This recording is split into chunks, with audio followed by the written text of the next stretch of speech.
হঠাৎ দাবানলে পুড়ে ছাই হয়ে যাচ্ছে ইসরায়েল। মধ্যপ্রাচ্যের এই দেশটির এমন কোনো বর্বরতা, এমন কোনো নির্যাতন নেই যে ফিলিস্তিনের নিরীহ মানুষগুলো সহ্য করেনি। ইসরায়েল বর্বরতার সব সীমা ছাড়িয়ে গেছে, তবুও গাজার মানুষকে পাখির মতো মারছে নেতানিয়াহু। তবে গাজায় হত্যাযজ্ঞের বিচার পৃথিবীতেই ভোগ করবে ইসরায়েল, এই ধ্বংসের কথা বর্ণিত আছে কোরআন হাদিসেও।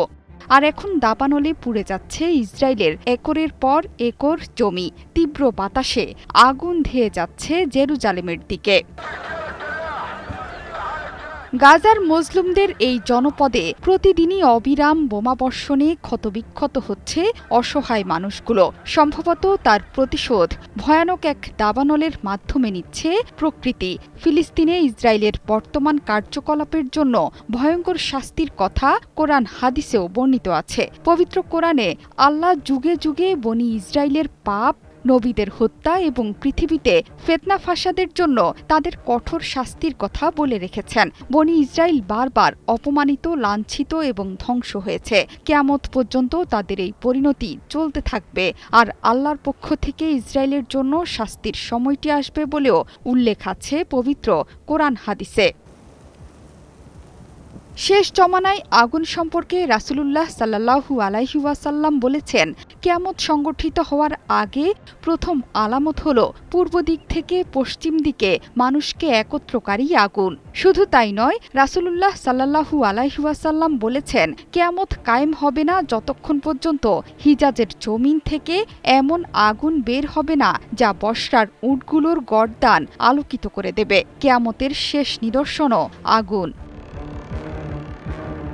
পবিত্র কোরআনে মহান আল্লাহ বলেছেন, তিনি বনি ইসরায়েলকে কিতাবে পরিষ্কারভাবে বলে দিয়েছেন যে তারা পৃথিবীর বুকে দুবার অনর্থ সৃষ্টি করবে এবং খুব বড় ধরনের অবাধ্যতায় লিপ্ত হবে। অতঃপর তাদের বিরুদ্ধে কঠোর যোদ্ধা বান্দাদের প্রেরণ করবেন মহান আল্লাহ, যারা প্রতিটি জনপদের আনাচে কানাচে ছড়িয়ে পড়বেন। তারা ইসরায়েলিদের মুখমণ্ডল বিকৃত করবে এবং মসজিদে প্রবেশ করবে যেমনবার প্রথমবার প্রবেশ করেছিল। তারা যেখানে জয়ী হবে সেখানে সম্পূর্ণ ধ্বংসযজ্ঞ চালাবে। শুধু তাই নয়, জাহান্নামকে কাফিরদের জন্য কয়েদখানা করে রেখেছেন মহান আল্লাহ।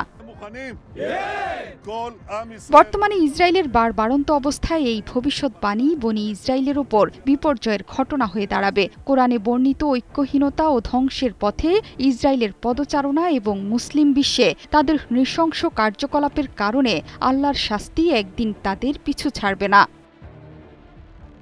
ইতিহাস ঘাঁটলে দেখা যায় ১৯২০ থেকে ১৯৪০ সালের মধ্যে ইউরোপ থেকে দলে দলে ফিলিস্তিনে যেতে শুরু করে ইহুদিরা। ইউরোপে ইহুদি নিপীড়ন এবং দ্বিতীয় বিশ্বযুদ্ধে ভয়ঙ্কর ইহুদি নিধনযজ্ঞের পর সেখান থেকে পালিয়ে তারা নতুন এক মাতৃভূমির স্বপ্ন দেখছিল। আর সেই স্বপ্ন ফিলিস্তিনের ভূখণ্ড দখলের মধ্য দিয়ে বাস্তবে রূপ দেয় তারা।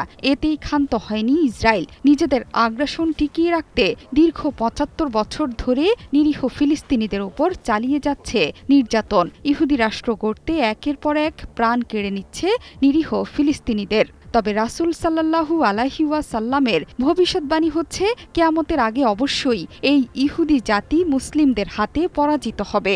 বর্তমানে ইসরায়েলের পাশাপাশি চলছে আমেরিকার নিউ জার্সিও। জোহরা চৌধুরী সেতু, ৭১।